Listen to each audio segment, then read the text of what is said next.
Before dawn, on May 10th, 1977, they began to assemble in Eureka, California, for that long haul to Washington, D.C. They were loggers and truckers, factory workers and storekeepers, labor and management, a cross-section of the American working people. And they gathered in unity to begin stemming the tide of reckless preservationism that has for too long rolled on with gathering momentum unchallenged. It was time, the working people decided, to mount the challenge. And, this is a culmination of a threat that was made, and it's been a real massive undertaking, and this thing was put together with the expertise of a lot of people in this community, and believe me, there's a lot of talent in this community. Other than that, I don't have too much more to say. It's about 2 minutes to 7, and Sam Brown's the wagon master, and he says we're going to roll at 7. A balance needed to be found between harvesting natural resources for man's needs and preserving them for man's pleasure. They believe that the people of America can find the balance.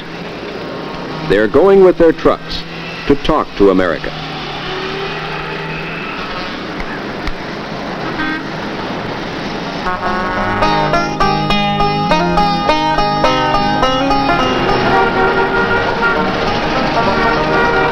We're here because we want to take the story to the people of America. We want to talk to America about the Washington with this, the world's biggest peanut, and this peanut weighs 9 tons. We're going to take it back, and we'd like the president to take it down and plant it in Plains, Georgia, and then we're going to make a 50,000-acre park around his ranch.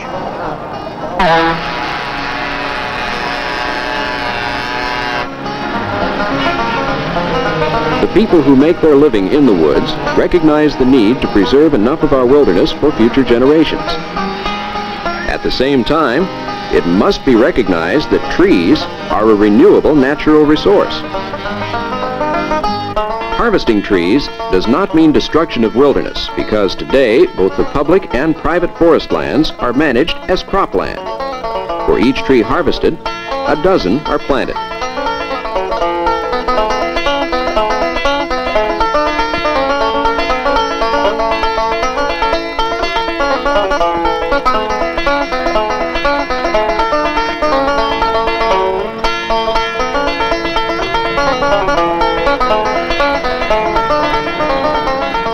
No one argues with the need for adequate national parks and recreational wilderness across this land. There is also a valid need to preserve certain unique national heritages, like parts of the redwoods, Kansas prairie, Florida Everglades, Georgia swamps. The question is, how much?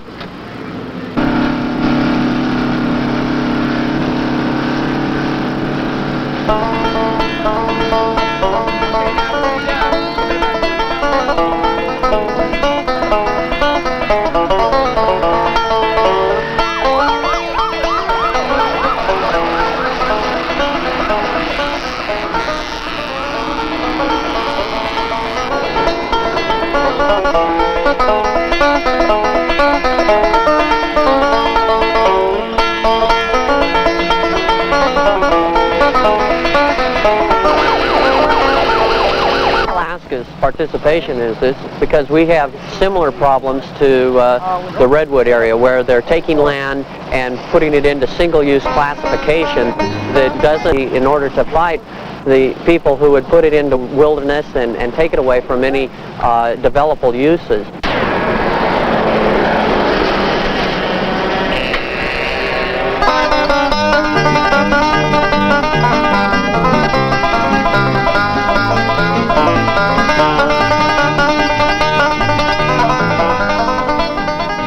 R.E. Gray from Washington State is 81 years old.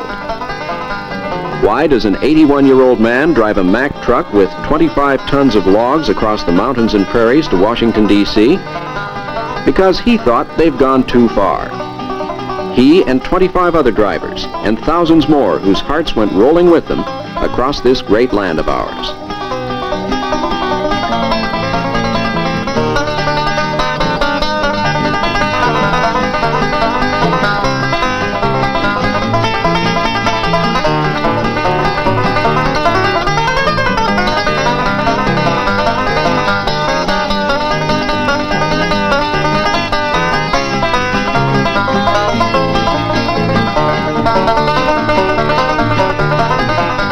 This Kansas wheat field, once a giant prairie, bears mute testimony that this country was not built by preservation.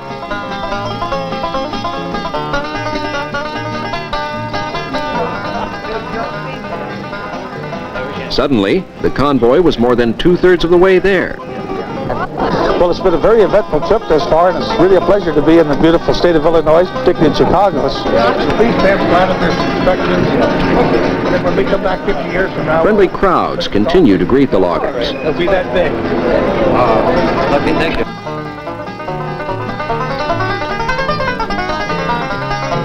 Press coverage from TV and newspapers was extensive throughout the trip. Extremely well placed, and we want the government to promote the general welfare and not have the government put us on welfare.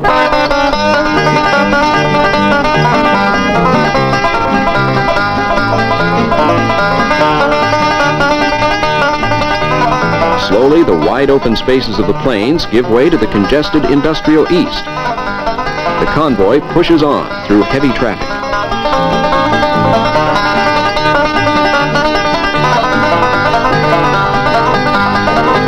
Exactly 9 days later, they reach the outskirts of Washington, D.C. At the same time, 3,000 miles away in Oakland, California, more than 400 enthusiastic supporters board a chartered DC-10 to join the truckers. They came from all parts of California, Oregon, and Washington in one of the largest spontaneous outpourings of popular support the wood industry has ever seen.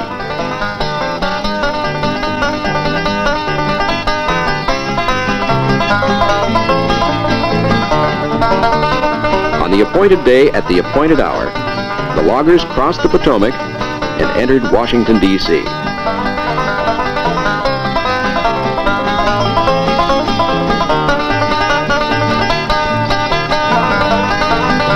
It was an impressive sight. As one jaded resident of the city, who has grown accustomed to all kinds of protest marches, said, "This has got to take the cake." As the trucks pulled up in front of the Capitol building, they were greeted by a large crowd of supporters. In an orderly but determined fashion, they formed into 2 long columns and marched up the Capitol steps, where they heard words of support from a wide political spectrum. Burton Bill, I want to let you know that. Not only is this bill extravagant and totally unnecessary, both in scope and in cost, but it would completely wipe out the job base and tax base for the entire area. No one here that's opposed to that. We've got to be realistic when we pass laws. We've got to be realistic when we try to preserve. You men in the crowd, you men and the women in the crowd, the wives, the guy, the way for the ladies that makes the lunch for the logger to go to work. I'm not going to relocate. I'm too damned old. It can even mean thousands and thousands of more jobs. In Oregon, we now have 1 million acres of wilderness and another 500,000 acres in study. We don't have the timber to provide the jobs in the United States right now. The issues are the export of logs. As you know, the President of the United States has placed great emphasis on human rights. The basic human right is to be able to acquire and hold and keep a job.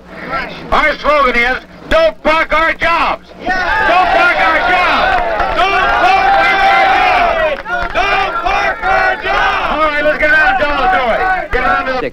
Are we properly utilizing the resource? I think that's the basic issue. It's beautiful while it grows, it produces oxygen, and when you get done with it, lo and behold, it's biodegradable. Not only that, but it's renewable.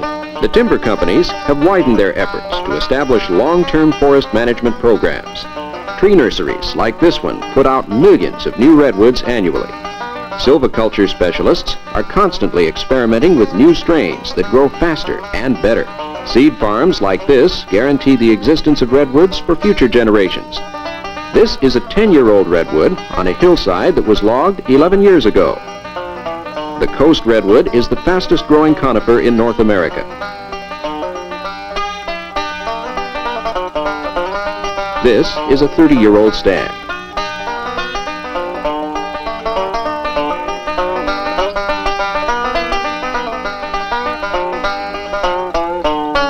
Beside the old stump stands a new crop of 50-year-old redwoods ready for harvest. it also pushes up the price. So the homeowner, the future homeowner, will pay with increased prices. And who pays the most? The little guy in Humboldt County pays the most right now because he's giving up his livelihood. He's giving up his job so that this park can be expanded. And that, I feel, is the ultimate price to ask him to pay. You're all involved in the news media. How would you feel if somebody came in and said, gee, we need your jobs for some government project here, so we're going to retrain you now to do something else. Even though maybe you have 30 years expertise in your field, we're going to give you some money and retrain you to be street sweepers or tourist guides. So this is the nub of the whole thing, is that there's nothing free, it doesn't come free. You're paying for it, we're paying for it, and we think that the enough is enough. Additional protection at the cost of some $500 million is not needed at this time.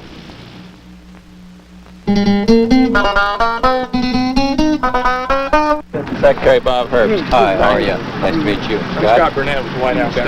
Thank you, Scott. We brought this out to present to the President, and we're kind of disappointed the President's not here to accept it. And, although we sympathize with the problem that you're having there with the enlargement of the Redwood National Park, that we didn't feel this was appropriate use of this piece of redwood, and we're not going to be able to accept it on behalf of the President or the Department of the Interior. And, for what reason? There's been a practical use made of this. We'd like to see something practical be done with it. Practical, sir? You're leaving them stay up there rotting and falling down. I mean, you call that practical? Well, I think Mr. Herbst can help, that makes a lot of more of those questions than I can. To me, I'm ashamed of you. I really am. Simply because you don't understand what the working man is about. We are the only people that are supporting the country. We're supporting you. Listen. You're talking about parks. They're good. We don't need welfare. We don't want you to give us a goddamn thing. We are what the American people are all about. The working man. This is what we are about. This is the working man is the only one that's paying taxes. Not the poor, not the rich, not the politician. It is us.